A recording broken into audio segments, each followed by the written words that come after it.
আমি আর মা ঘরের সিঁড়িতে বসে আছি। এমন সময় একটা অদ্ভুত ধরনের লোক আমাদের বাড়িতে প্রবেশ করে। অনেক লম্বা লম্বা জট, পাকানো দাড়িতে মুখ ভর্তি, পরনেও আলখাল্লা টাইপের পোশাক, চোখের দৃষ্টি উদ্ভ্রান্তের মতো। দেখলেই কেন জানি গা শিউরে ওঠে। লোকটি বাড়িতে ভিতরে প্রবেশ করার সাথে সাথেই আমাদের পালিত পশু পাখিগুলো অদ্ভুতভাবে ডাকাডাকি করতে লাগলো। সেই ডাক ভয় পেয়ে করা চিৎকারের মতো।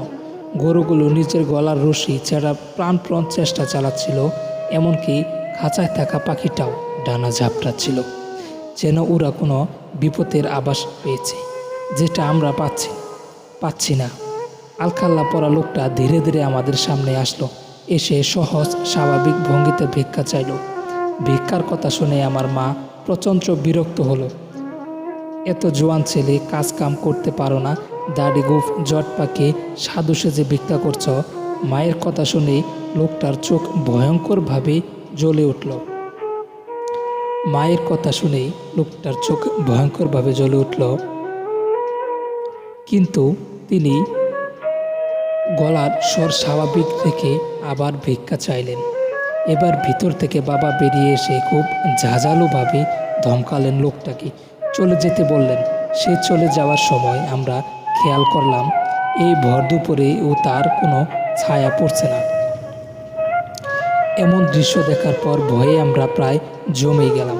মা ওনাকে ডাকলেন চাল নেয়ার জন্য, বাবাও ডাকলেন, কিন্তু সে আর আসলো না।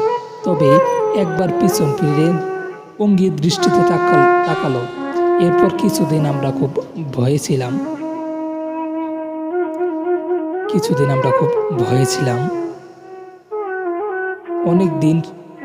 অনেক দিন কেটে গেল, সব স্বাভাবিক হয়ে গেল। এই ঘটনা প্রায় 10-15 দিন পরে।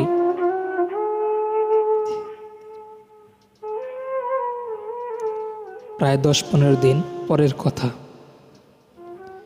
আমার বাবা রাতে ঘুম ভাঙায় বারান্দায় বসেছিলেন।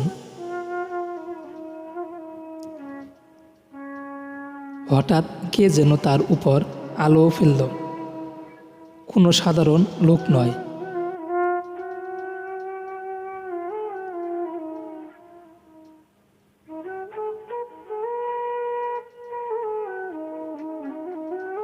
গাঢ় কমলা আলো। বাবা বিরক্ত হয়ে জিজ্ঞেস করলেন, কে কে ওখানে? কিন্তু উত্তর এলো না। বাবার আলো পড়তে লাগলো। বাবা বিরক্ত হয়ে বাগানের দিকে গেলেন। এর কিছুক্ষণের পরেই ফিরে এলেন, কিন্তু এমন যেন ভীত হয়ে বললেন, ওখানে নাকি একটা লোক দাঁড়িয়ে আছে। তার শরীর থেকে কমলা আলো ঠিকতে বেরোচ্ছে, তার গা থেকে মরা মানুষের গন্ধ।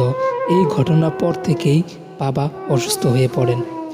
অসুস্থ হওয়াই খুব স্বাভাবিক। কার যেন বিয়ে হয়েছিল, উচ্চস্বরে মাইক বাজিয়েছে, তাই মাথার ব্যথা। কিন্তু সেই ব্যথা কমার নাম নেই। ডাক্তার শুধু ওষুধ দিল, কিন্তু কোনো লাভ হলো না। এরপর বাবা দৃষ্টিশক্তি হারিয়ে ফেললেন। আই স্পেশালিস্ট জানালো চোখ একদম ভালো, লেন্স, আইরিশ, কর্নিয়া সব ঠিক আছে। ইভেন্ট মস্তিষ্ক ঠিকঠাক মতোই সংকেত পাঠাচ্ছে। তবুও কেন কিছু দেখতে পাচ্ছে না, তা কিছুতেই বোঝা গেল না। 14 দিনের মধ্যে সবটা পাল্টে গেল। বাবা কোনো কাজ করতে পারেন না, তাই আমাদের চাচাদের কাছে হাত পাততে হয়। এর মধ্যে একদিন আমার বড় আপু আমাকে বলল, ওই অদ্ভুত লোকটার সাথে ব্যবহার করার পর থেকেই এমন ঘটনা হচ্ছে। তো কথাটা ফেলে দেওয়ার মতো নয়। এদিকে বাবা ধীরে ধীরে আরও অসুস্থ হয়ে যাচ্ছিল। একদিন আমি আর আপু গাছ লাগানোর জন্য মাটি খুঁড়ছিলাম। হঠাৎ একটা অদ্ভুত ধরনের কাপড়ের পুতুল পেলাম। সেটার চোখ দুটো পেরেক মারা, পুতুলটার শরীরের বিভিন্ন অংশ ও কাটা। আমরা ভয় পেয়ে গেলাম। এই টাইপ ব্যাপারগুলো ব্ল্যাক ম্যাজিক হয়, এই ব্যাপারে আমরা কিছু জানতাম না।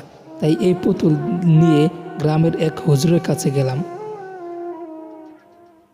এই সম্পর্কে উনি অনেক ভালো জানেন শুনেছি।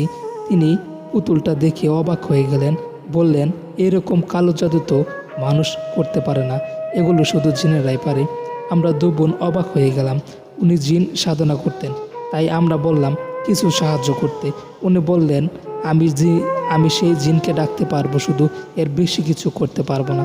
আর জিনেরা কখনো কারো উপর কালো জাদু করলে তা সরিয়ে নেয় না। তবুও আমরা জিনকে ডাকতে বললাম, আল্লাহ যদি ভাগ্য ভালো রাখেন তবে ভালো কিছুও হতে পারে। ওই হুজুর আমাদের কথায় রাজি হলেন, তবে বললেন যেন একজনকে থাকতে হয়। জিন বেশি মানুষ পছন্দ করেন না। আপু যেহেতু বড় তাই আপুই রইল। আমি বাইরে চলে এলাম। ভিতরে কিছু কি হলো না হলো আমি কিছু জানি না, তবে খানিক বাদে আপু হাসি মুখে বেরিয়ে এলো, জিন নাকি পুতুলটা ধ্বংস করে দিয়েছে। এটা ভালো ভালো খবর সত্ত্বেও যিনি জিনকে ডেকেছিলেন তিনি মুখ ভার করে রইলেন, বললেন এটা অসম্ভব, কোনো জিনই এমনটা করে না। সে কেন করলো?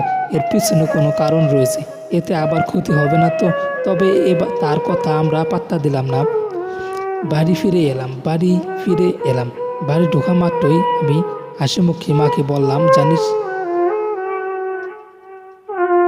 মা হাসিমুখে বলল, জানিস তোর বাবা সব দেখতে পাচ্ছে আর অনেক সুস্থও বোধ করছে।